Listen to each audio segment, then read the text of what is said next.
Hey guys, it's Asha. Welcome back to Reading with Toby. Today I have my July and August wrap up for you guys. As you can see, I'm in a new location, different background. I'm in the city where I am doing my current rotation. I'm on pediatric, hematology, and oncology, and I'm loving it. But yeah, I'm trying to decorate a little bit for Halloween. It's not complete. I really want to make the shelf all Halloweeny, but the Halloween selection is like coming out so slow this year. But anyway, I am combining July and August because in July I was studying for my board exam, and as I got closer to the exam, the more and more stressed I became and the less reading I did. So I think I only completed 1 book in July and then 5 books in August. So let's go ahead and talk through them. I don't have them to hold up for you guys, at least not all of them. Like I said, I am like in a different city for my rotation, and I'm not going to bring books that I already read just to hold up in a video. I only brought books that I want to read. So I'm going to try to talk through them fairly quickly. If I talked about them in a vlog, I will link it down below and let you guys know so you can hear more of my thoughts. I'll try not to repeat myself because I feel like I'm really bad at that.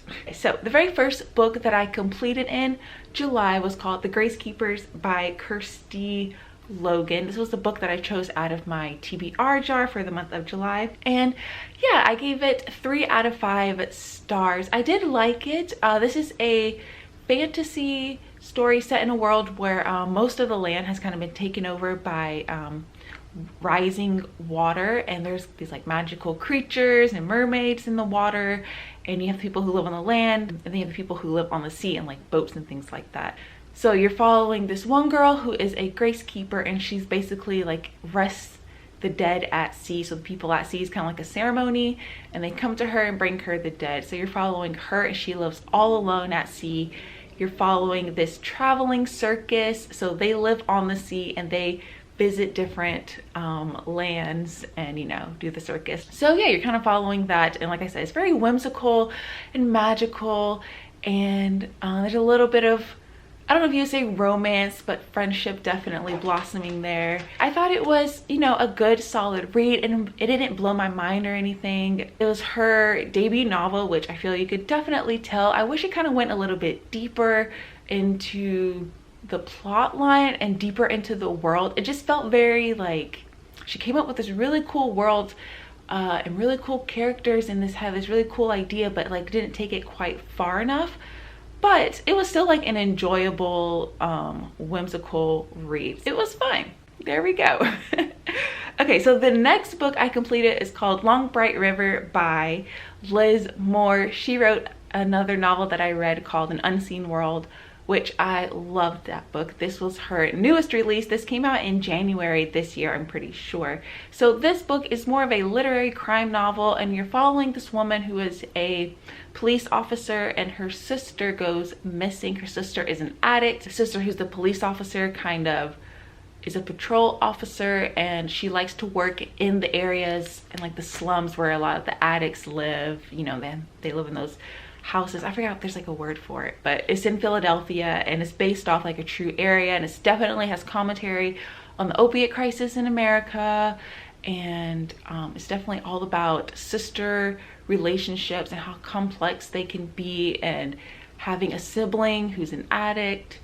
And yeah, I thought this was great. I loved it. It is like over 500 pages, but I read it so quickly. So interesting. I thought she did it very well. It's not like your typical crime novel. I feel like you do have that crime element. Of course, you're following a police officer. There is some sort of mystery because these women keep dying, so you're trying to figure out what's happening. But more than that, you have the relationship between the police officer and her sister, and that's kind of more of the focus. And then the crime aspect is kind of the behind the scenes, I guess you could say. Yeah, I really enjoyed this. I mean, Liz Moore is an incredible author. If you haven't read any of her, I definitely recommend if you love literary fiction. And I just thought this was great. Like I said, great story, interesting, great commentary. I love the sister-sister relationship in this. Everything about it was just excellent. So definitely recommend this one. All right, after that I picked up The City of Brass, which is the first book in the Davibod trilogy. So this is by S.A. Chakraborty, and I did vlog this one, so I will link that one for you guys. So I won't talk too much about it, but I ended up giving it 3 out of 5 stars. This is a fantasy world based in an Egyptian-inspired fantasy. You're following this girl named Nahiri, I believe is how you say it. And she accidentally conjures a genie and then gets thrust into this magical world, and she has these like abilities where she can sense illnesses in people and can heal them. And yeah, she ends up traveling to the city of Brass, which is this magical city, and you get some other perspectives of the prince in this city named Ali, who I really liked his perspective. Yeah, but this book was fine. I gave it 3 out of 5 stars. The first like 200 pages, way too much explaining, world building. I could not stand it. I almost DNF'd it. That's just not my preferred way of storytelling. I hate it when the character just asks questions and another character just explains everything about the world. Like, I don't want to be told, I want it to be shown. So I was really, really annoyed with it. But once we got into the city and things started rolling and you started getting the mystery, and then the more like adventure things started happening, I was starting enjoying it way more. But yeah, overall, I thought this was just like a fun, good time. I didn't think it was like mind-blowing, epic fantasy. I didn't think the characters were too complex. Like, they didn't really feel that real to me, if I'm honest, but it was just like a fun, good time and like super easy to read. This is an adult fantasy, but it definitely felt like YA to me. I feel like if you love YA fantasy and you haven't read this, you would definitely love this book. To me, it's, you know, those summer movies that come out and they're just fun and then you kind of forget about it when summer's over. That's how I felt about this book. I feel like the second one is going to be my book that I choose if I get into a reading slump. Knock on wood that I won't get in one, just because it's just fun and I love it. I want to mention, I did love Dara, who is the genie in this book. I don't know what it is about these male characters in these fantasy books who are like bent on revenge, and they're just angry, and they're like, they love to just fight. I don't know what it is, but I love it. I guess I don't know if it's a trope, but I love it because Tracker was the same way, Tao was the same way, and then Dara was that in this book, and I love all 3 of them. So if you know any other books that had that character in it, because I love it. I don't know what it is. But yeah, 3 out of 5 stars.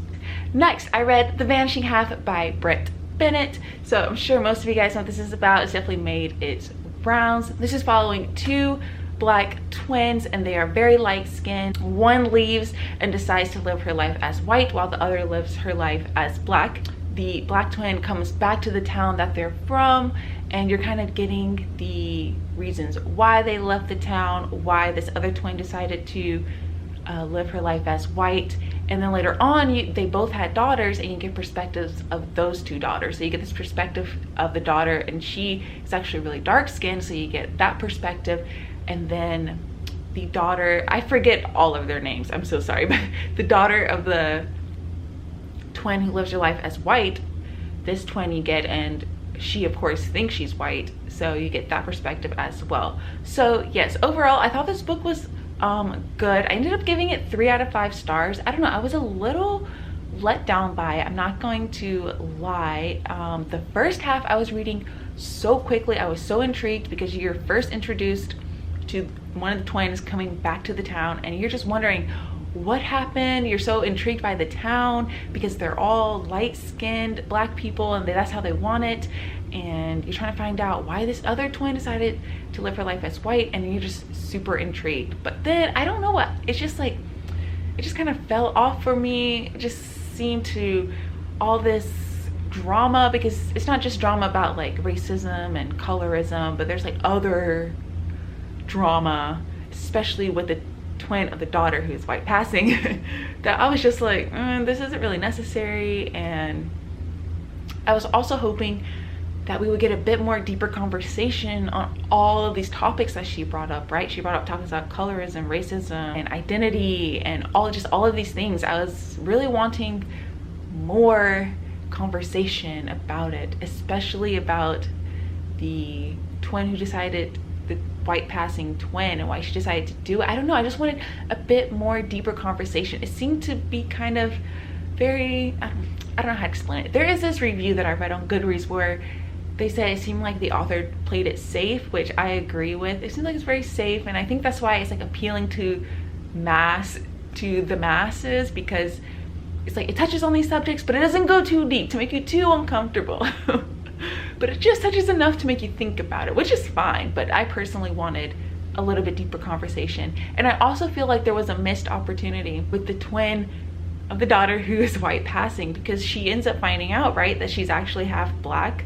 But I feel like that whole topic was something that was lacking, and I feel like that would have been a really interesting conversation to have of her discovering that, oh, I'm half black, what does this mean to me, you know, all of this stuff, how do I identify now? And I feel like it was kind of just glossed over. It's like touching a little bit, but it seemed more to be touching on the fact that her mother lied to her instead of her realizing, oh, I'm half black. I feel like that could have been a really great conversation. But the rest of it, I really liked. Great characters, great writing. I definitely want to read The Mothers by her, and I see why people love it. But yeah, and it's also a very slow book, which I don't mind very slow books, but I thought towards the end it was getting a little too slow. But yes, 3 out of 5 stars. All right, the next book I read, or the next 2 books I read, were for Summerween, and I vlogged my whole experience, so I will link that down below. So I'm not going to talk too much about those, but I read first The Year of the Witching by Alexis Henderson. This was a new release that I was pretty excited about, and I ended up giving this 2.5 out of 5 stars. I did not really care for it, like, at all. Watched the vlog to hear all my thoughts, but this is following a woman named, or I guess a girl, because she's like 16 in the book, a teenager named Emmanuel who keeps getting called to these woods, and she lives in this really small town that's very religious, and the woods and the witches are seen as evil, but she keeps getting called to it. And yeah, it's marketed as a horror witch novel. Not horror at all. I was wanting way more witchy powers from Emmanuel. Yeah, and I just thought, oh, I thought that the characters were super one-dimensional. Emmanuel, I thought, was very boring, didn't have anything to her. I didn't really care for it. 2.5 stars. Okay, and then after that, I picked up Lock Every Door by Riley Sager. And this is a thriller. I'm sure most of you guys know what this is about, so I'm not gonna go too in depth with it, but I ended up giving it 3 out of 5 stars. I thought it was a fine, solid thriller. I mean, it kept me engaged, entertained, especially towards the end. It got really fast paced, and I wanted to know what the mystery was, what was actually happening at the Bartholomew. But you know, when I put it down, I was just like, all right. I don't know, I wasn't like blown away by it, like I said, but yeah, 3 out of 5 stars. That is my wrap up, guys. I tried to be really quick with it. Yeah, I don't know, I feel like my reading, I've just been reading some pretty average books. The best book I read was definitely Long Bright River by Liz Moore, so hopefully next month I'll be able to get a 5-star read. That is my goal. We shall see. But yes, I hope you guys enjoyed it. Let me know if you've read any of these books and what you thought about them, if you want to read them, and I will catch you guys in my next one. Bye.